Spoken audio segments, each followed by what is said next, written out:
Hello friends and welcome to Tamil football. So இன்றைக்கி Chennai FC வந்து அவங்க கடைசி ஃபாரின் சைனிங்கோட அனௌன்ஸ்மெண்ட் அஃபிஷியலைஸ் பண்ணியிருக்காங்க.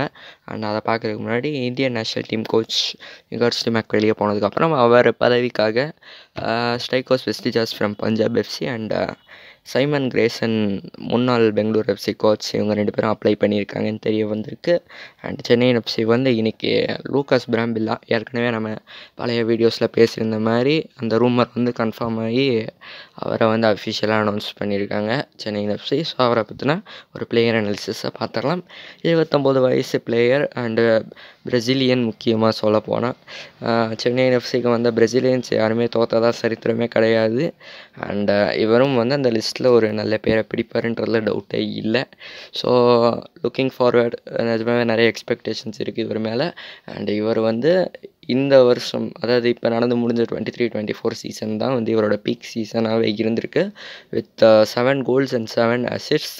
இவர்கிட்ட வந்து கீ பாஸ் பண்ணக்கூடிய எபிலிட்டி வந்து நிறையாவே இருக்குது.